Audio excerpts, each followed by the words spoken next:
Y tenemos que entender que la palabra, aunque fue escrito 2000 años atrás, para nosotros es algo nuevo, es algo fresco, es algo, la palabra que estoy buscando es relevante, relevante.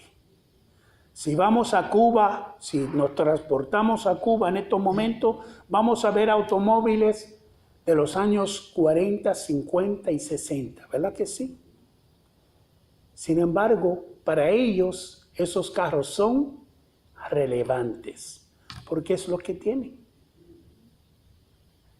Para nosotros lo que tenemos es la Biblia escrita 2000 años atrás y hasta mucho más, porque si añadimos el Viejo Testamento, pues ya son miles y miles de años atrás.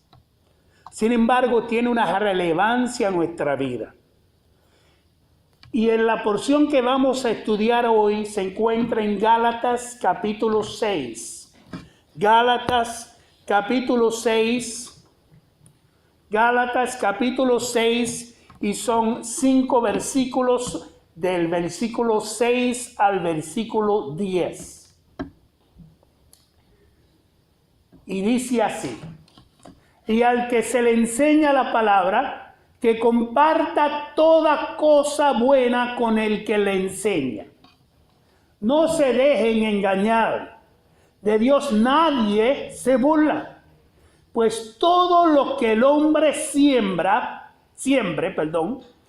todo lo que el hombre siembre, eso también segará. Porque el que siembra para su propia carne, de la carne segará corrupción. Pero el que siembra para el Espíritu, del Espíritu segará vida eterna.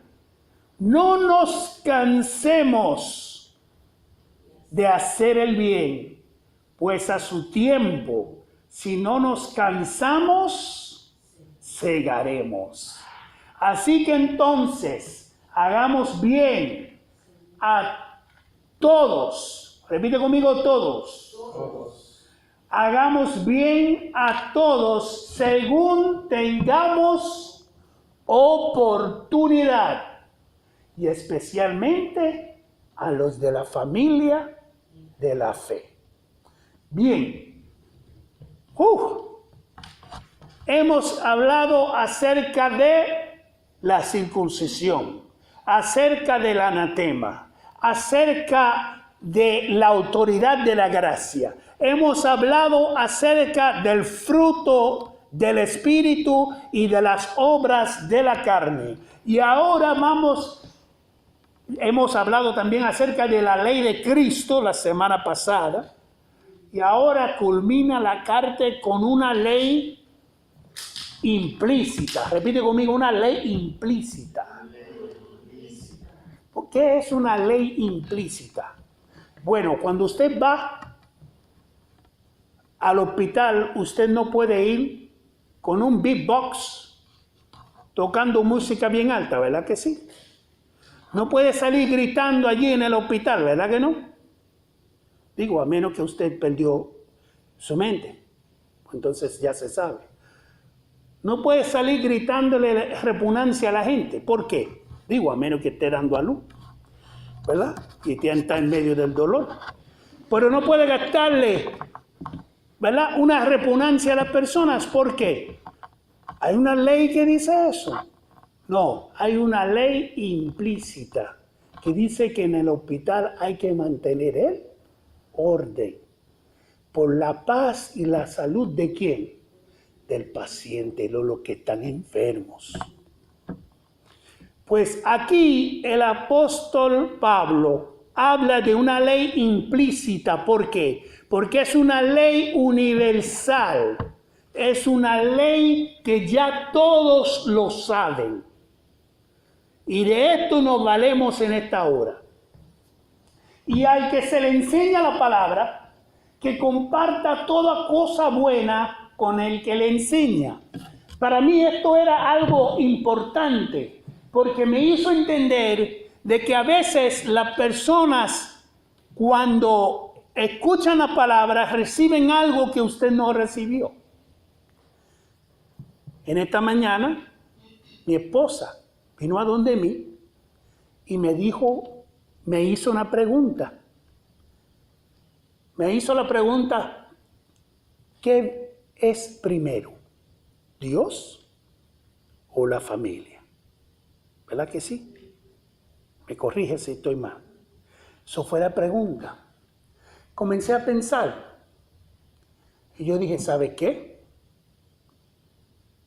Le voy a decir esto, aunque quizá, en mi opinión, choca con lo que mi opinión dice, lo voy a decir. Yo dije, la familia. Y ella dijo que está correcto. ¿Por qué? Si cuando yo era pentecostal, yo decía y repetía como un papagayo, amarás al Señor tu Dios con todo tu corazón, con toda tu alma y con toda tu fuerza. Eso quiere decir que Dios es primero. No. Si ponemos esa palabra en su contexto, fue Jesús hablando con alguien y estaban bajo ¿qué pacto? Estaban bajo el pacto de la ley. Y en el pacto de la ley, ese era el primer mandamiento. Pero había otro mandamiento implícito. Porque ¿qué sucedió? ¿Qué fue lo primero que estableció Dios? ¿La iglesia? No. La familia. El matrimonio.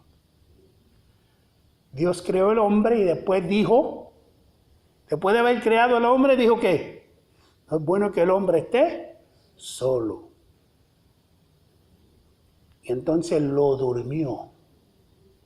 Y tomó de él, no tomó de la tierra, sino tomó de él mismo la costilla y creó a la mujer. Y entonces, ¿qué hizo Dios? Vio Dios que era bueno. Vio Dios que era bueno. Y eso fue ¿cuántos de años antes de la ley? Miles de años. Eso quiere decir que antes de que la ley estableciera, la ley mosaica, estableciera de que Dios es, que tienes que amar a Dios sobre todas las cosas, estaba el matrimonio. Y era una ley implícita. Pues entonces tenemos que entender que hay leyes universales como el matrimonio. Ya eso es una ley universal. No lo estableció el Commonwealth de Kentucky, no lo estableció los Estados Unidos, no fue establecido por los americanos, ni fue establecido por ningún país. Era una ley que ya establecida por Dios. Era una ley universal. Y de eso vamos a hablar nosotros en esto. Porque a veces nosotros no entendemos lo que dice la palabra de Dios hasta que compartimos la palabra con otra persona. Por eso dice, y al que se le enseña la palabra, que comparta toda cosa buena con el que le enseña. El día que usted lea algo en la palabra, no tenga miedo de venir a donde mí y decir, ¿sabes qué, hermano? Yo entendí esto de la palabra de Dios. Yo entendí aquello de la palabra de Dios. Puede estar ministrándome a mí con esa palabra. ¿Por qué? Porque al fin y al cabo, esa palabra es ¿qué? Universal. Y yo no soy dueño de esa palabra, ni ustedes son dueños. El dueño es el Señor. Ahora, ¿qué dice aquí? No se dejen, ¿qué? Engañar. De Dios nadie se burla. Pues todo el que el hombre siembra, eso también segará. Eso también segará. Vamos a tocar un momentito acerca de la ley de la siembra. Y esto es importantísimo. ¿Por qué es importante esto? Porque para que usted entienda la esperanza que tiene Dios en ti tienes que entender esta ley. Jesús dijo a sus discípulos en cierta ocasión, él dijo, si una semilla no muere, permanece solo, pero si muere, lleva mucho fruto. Y hablaba de sí mismo. Hablaba de sí mismo. Eso quiere decir que cuando se siembra, ¿qué sucede? Uno espera que se cosecha. Entonces el beneficio particular de sembrar es ¿para qué? Para cosechar. Ahora, aquí no hay cuenta de hada, ¿verdad? Una de las cuentas de hada más famosas es Jack and the Beanstalk, ¿verdad? Jack, que sembró unas habichuelas mágicas y se levantó un palo bien alto, que él subió ese palo, llegó arriba a las nubes, y allá había un gigante con un ganso de huevo de oro, y él agarró ese ganso, salió corriendo, ¿verdad? Aquí no hay cuenta de hada. Cuando usted siembra, le sale la cosecha al día siguiente, a la hora, a los 15 minutos, a los McDonald's, a los Burger King. No. Fíjense que dice Eclesiastés que hay un tiempo para sembrar y un tiempo para cosechar. Entonces hay una época en que usted siembra. ¿Cuál es la época? Y vamos a usar lo material para entonces llevarlo al espiritual. ¿Cuál es la mejor época de sembrar gandules? Para los que no saben qué son gandules, son pigeon peas en inglés. Gandules. ¿Cuál es la mejor época de sembrar gandules? En la primavera. ¿Y cuándo es que nacen? ¿Van saliendo cuándo? En el verano. Es más, le voy a decir una cosa, llega hasta casi el final del verano. El final del verano, comienzo de otoño es cuando están cargados. Por eso entonces, para acción de gracia, para la época de acción de gracia y para la época de Navidad, siempre en el hogar puertorriqueño, siempre está el arroz con gandules. ¿Por qué? Porque se cosecha para esa época. Entonces, ¿qué es lo que sucede? ¿Qué es lo que tenemos que hacer en el durante? Porque entre sembrar y cosechar, ¿qué hay que hacer en el durante? Porque lo que yo llamo durante es que entre sembrar y cosechar hay una época de espera, en lo que se va rompiendo la tierra. El gandul se seca, se rompe, se parte, sale, nace de él lo que es el palo, va subiendo, rompe tierra, va creciendo y cuando alcance su madurez, comienza entonces a echar ¿qué? Semillas. ¿Qué hay que hacer en el durante? Hay que ¿qué? Hay que abonarlo, vamos por parte, vamos a abonar. Hay que echarle agua. ¿Qué más hay que hacer? Hay que limpiar a su alrededor, ¿verdad que sí? Y a veces hay insectos y plagas que tratan de matar en su época, tratan de matar y dañar el palo. ¿Qué hay que hacer entonces? Hay que podar, arrancar las hojas que están malas para que siga subiendo, y hay que ¿qué? Hay que matar a los insectos. Entonces, ¿qué hay entonces? Ya sabemos que el que siembra, segará, o sea, cosecha. Ya sabemos que el que siembra cosecha, pero ¿qué hay que hacer en el medio? Cuidar. Hay que cuidar. Cuando usted da una semilla al Señor, usted debería de dar entendiendo que vas a recibir. ¿Sabe cuándo damos y no esperamos de vuelta? Cuando hay un telemaratón. ¿Verdad? Cuando hay un maratón, usted, ay, bendito, esa persona entonces envía el dinero y no espera nada de ese dinero, ¿verdad que no? Tú no esperas nada de ese dinero. Tú diste ese dinero y tú no esperas nada de vuelta de ese dinero. Cuando vienes a la casa de Dios, ¿sabes qué es lo que está sucediendo? Que hay muchas personas que dan y lo dan como si fuera un telemaratón. No esperan nada. Por eso aquí no se colecta ofrenda, no se colecta diezmo. Aquí se siembra, hermano. Fíjese, se siembra. Eso de Malaquías 3, ¿en qué me has robado? Me has robado con su diezmo y su ofrenda. Eso es del viejo pacto. Ahora, el diezmo no es el viejo pacto. El diezmo sucedió antes de que saliera la ley.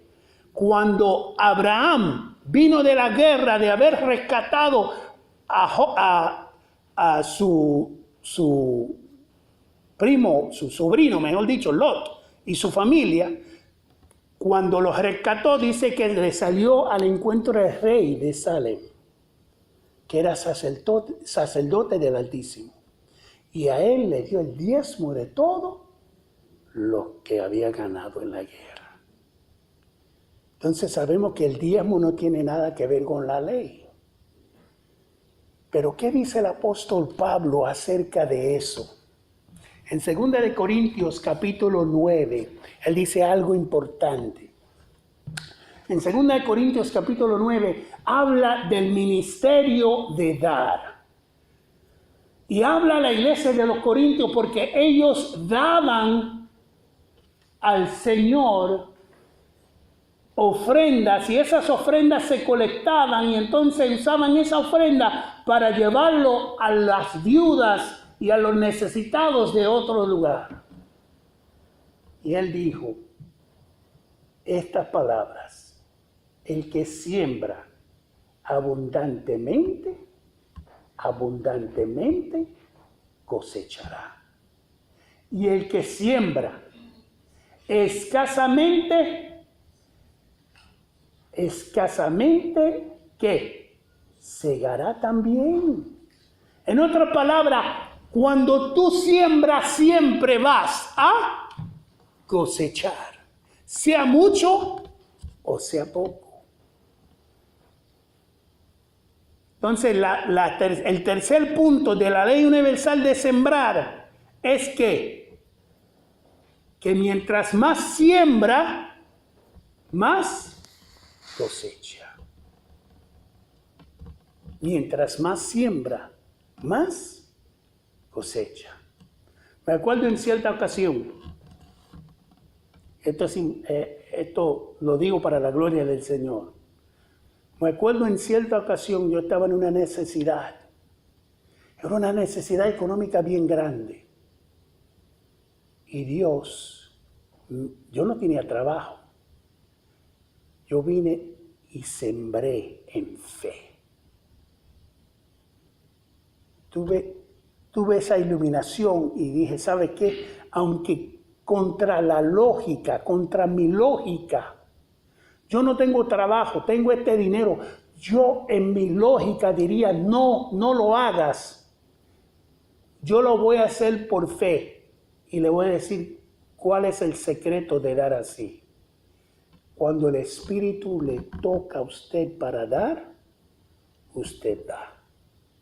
No da porque tiene que dar. Porque ¿qué dice el apóstol Pablo acerca de dar? Él dice que cuando demos, debemos de dar, ¿qué?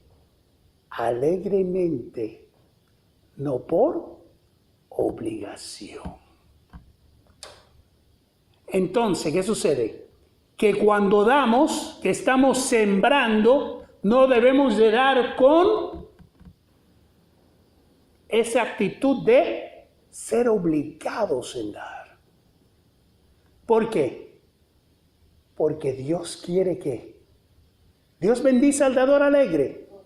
¿Qué dice?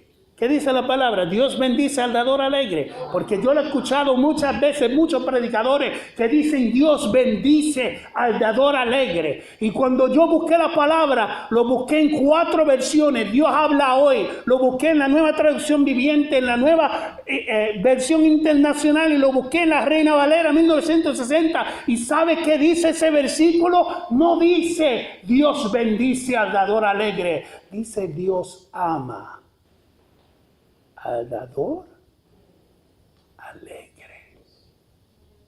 Y le voy a hacer este ejemplo para que esté más claro todavía. Porque no hay que hablar mucho acerca de esto. Para que ustedes entiendan lo que es la ley de la siembra.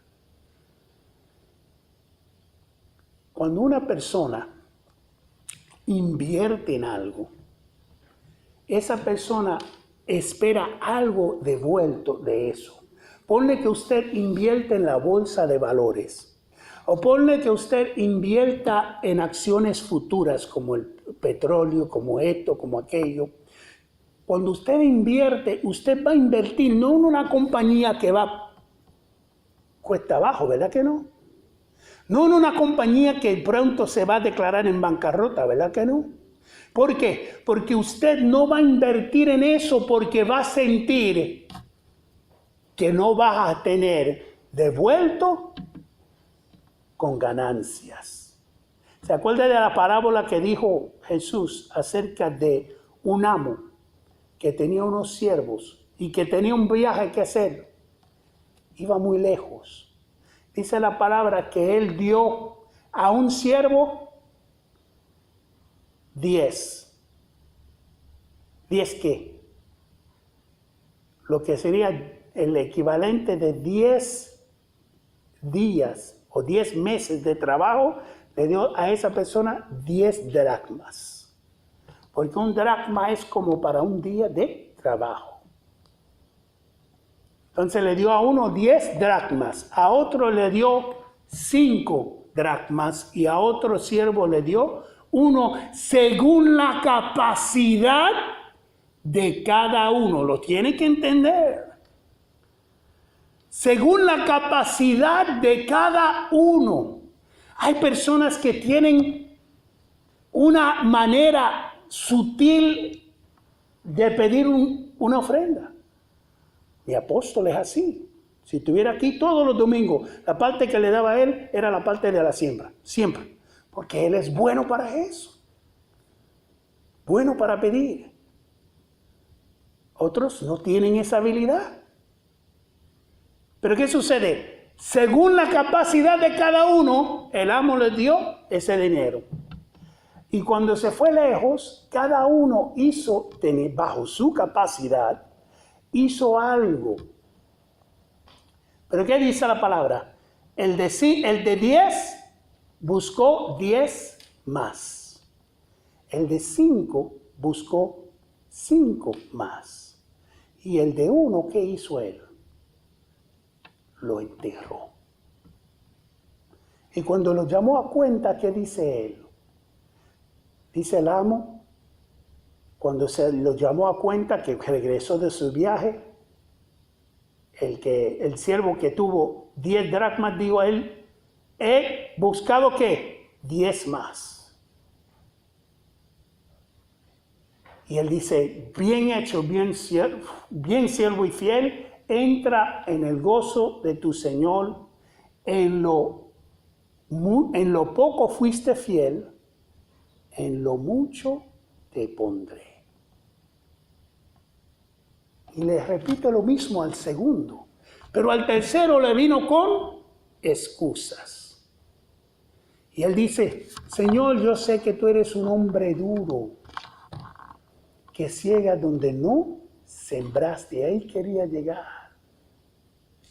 A veces lo que estamos cosechando no es lo que hemos sembrado. Usted siembra un gandul y la mata de gandules sigue creciendo, y si se le caen gandules, la mata misma sembró más gandules. Si se cae el fruto al suelo, cuando se pudre, recibe en la tierra esa semilla y siembra más. ¿Qué es lo que yo quiero decir? Que a veces lo que nosotros sembramos no es lo que estamos cosechando. No es lo que estamos cosechando. Lo que estamos cosechando lo sembró otro. Por eso dice la palabra, uno es el que siembra y otro es el que cosecha. La fe que estamos disfrutando hoy día y las libertades que tenemos hoy día de adorar a Dios, los cegamos de aquellas personas que fueron perseguidos, llevando el evangelio por todo lugar. La iglesia donde nos encontramos nosotros, el edificio donde lo encontramos nosotros es de una iglesia luterana. ¿De quién es diríamos nosotros, de quién es la denominación luterana? Bueno, ¿quién lo fundó? Martín Lutero. ¿Dónde lo fundó? En Alemania. ¿Y dónde está ahora? En los Estados Unidos. Lo que usted siembra a veces no es lo que usted cosecha. Ahora mismo sembraste aquí. De pronto Dios levanta y hace que esa semilla llegue lejos. Llega lejos. Ahora mismo en Smithville hay personas que nos están viendo en Tennessee. Lo digo por fe porque ya yo sé que hay personas a quienes mi compañero de trabajo me ha dicho, mira, tenemos personas hispanas en nuestra iglesia y a ellos les he recomendado tu canal y ellos no están viendo. Ellos no sembraron para esto. Sin embargo, están ¿qué? Cosechando gracia. Dile a la mano que está a su lado y dile cosecha gracia. Sí, porque usted va a sembrar. Usted y yo vamos a sembrar sudor. Usted y yo vamos a sembrar evangelio. Usted vamos a sembrar obediencia. Usted y yo vamos a sembrar persecución. Vamos a sembrar muchas veces cosas. Y vamos a cosechar a veces nada de lo que hemos sembrado. Sin embargo, otra persona viene y lo cosecha. Me acuerdo como ahora yo fui a hablar a mis primos, recién conocidos, recién nacidos en el Señor. Yo fui a hablarles. Era petición de mi tío que ahora descansa con el Señor. Fui allá y les hablé del Evangelio. Ninguno de ellos en ese momento fueron revelados por Dios de la palabra que les había dicho, pero quedó sembrado. Quedó sembrado. Meses después me cuenta mi primo, Albert Troche, allá en Nueva York, que él comenzó a escuchar a alguien hablando a su mamá en la cocina en el apartamento en que vivía, y él pensaba que era yo. Muchos meses después, él deseaba escuchar las palabras que yo les dije. Y cuando comenzó a escuchar a alguien hablando con su mamá, inmediatamente dice él que él se levantó y pensó que era yo hablándole a su mamá. Y cuando llegó allí, no era yo, era otra persona. Y allí mismo él entendió que Dios lo estaba llamando, que Dios lo estaba tocando, que él necesitaba a Cristo en su vida, que él fue hecho con un propósito más grande de lo que él podía imaginar. Y en ese momento él entendió, por revelación de Dios, que él necesitaba a Jesús. Y entregó su vida a Dios. ¿Sabes qué? A veces uno siembra y otro es el que cosecha. Pero eso no quiere decir que perdiste tu tiempo sembrando. Eso no quiere decir que perdiste tu semilla. Eso lo único que quiere decir es que en la época en que usted y yo teníamos que sembrar, sembramos. Y el que hubo un momento dado que otra persona vino y cosechó. Ahí donde está, ahí donde te encuentras. Esta palabra es como una semilla para tu vida. Tú puedes cambiar el rumbo de tu vida si aceptas la semilla de Jesucristo en el terreno de tu vida y de tu corazón. Si recibes esa semilla y esa semilla Dios le da agua, la palabra que dijo Jesús, ustedes a sus discípulos les dijo, ustedes son limpios por la palabra que les he dicho, es agua. Y el sol de justicia y el terreno fértil de una vida necesitada de Dios, escogido desde antes de la fundación del mundo. De pronto nace Cristo en su vida. El mismo Pablo a los Gálatas les dice, ay Gálatas insensatos, cuánto dolores tengo que sufrir hasta que Cristo sea formado en ustedes.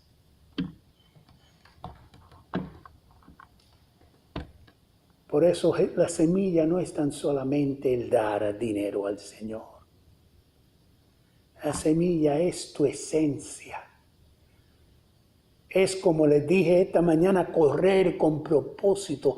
¿Cuáles son tus propósitos? Con sembrar. ¿Cuáles son tus propósitos? Lo que quizás le sobra y todo, nada más. ¿O le vas a dar al Señor toda tu vida? Las primicias de toda tu vida. Ese primer pensamiento por la mañana cuando te levantas es importante. Esa oración que haces cuando te levantas por la mañana, en vez de salir corriendo para lavarte la boca, para ponerte la ropa, para salir corriendo del apartamento, de la casa, para ir al trabajo, antes de todo eso, habla con Dios. Siembra de tu tiempo al Señor, para que pueda ver que ese día se vaya en línea. Porque yo también he hecho eso. He salido corriendo. No he orado y he visto que ese día tengo luchas, tengo dificultades. Y aunque Dios me ayuda a través de todo eso, me doy de cuenta que si hubiese orado, me hubiese preparado para ese día mejor.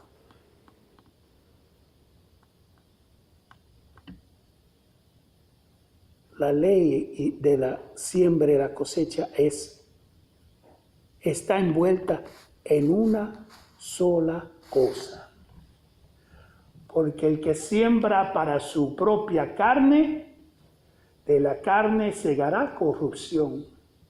Pero el que siembra para el Espíritu, del Espíritu segará vida eterna.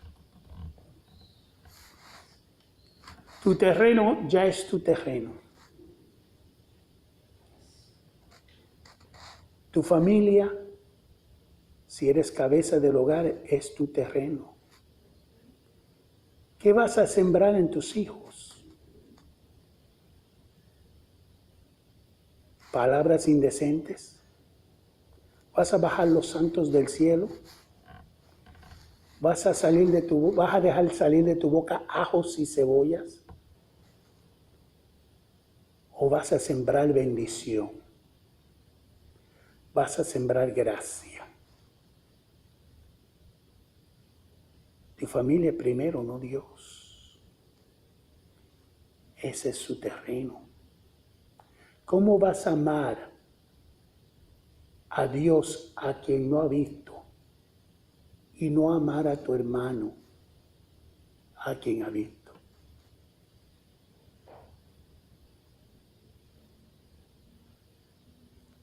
Vamos a orar. Padre bueno, Señor, en esta hora venimos delante de ti, te damos gracias. porque sabemos esta cosa muy importante. Debemos de cuidar lo que sembramos. Debemos de sembrar. Si sembramos, tarde o temprano cosecharemos. Y debemos saber que si cuidamos lo que sembramos, cosecharemos cosas buenas. Pero a veces sembramos y no nos da la dicha de poder también cegar. Pero no quiere decir que no somos partícipes de esas bendiciones. Lo somos. Lo somos. Si no nos cansemos de hacer el bien.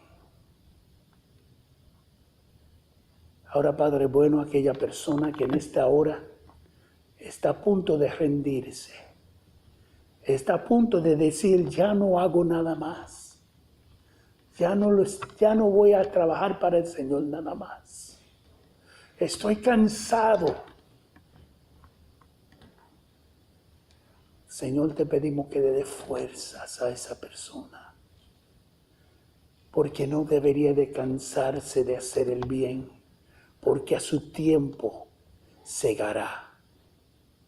Y aquella persona que en esta hora ha sembrado a su carne y no ve el fruto que deseado, porque en vez de ver alegría lo que ve es tristeza, en vez de ver bendición lo que ve es escasez y maldición. Padre, en esta hora te pido que esta palabra, tú vivifica esta palabra, tú hagas rema, revelación, palabra vida, viva, palabra viva de esta palabra para esa persona. Y que pueda entender que fuera de ti nada podemos hacer. En el nombre de Jesús. Amén. Bien.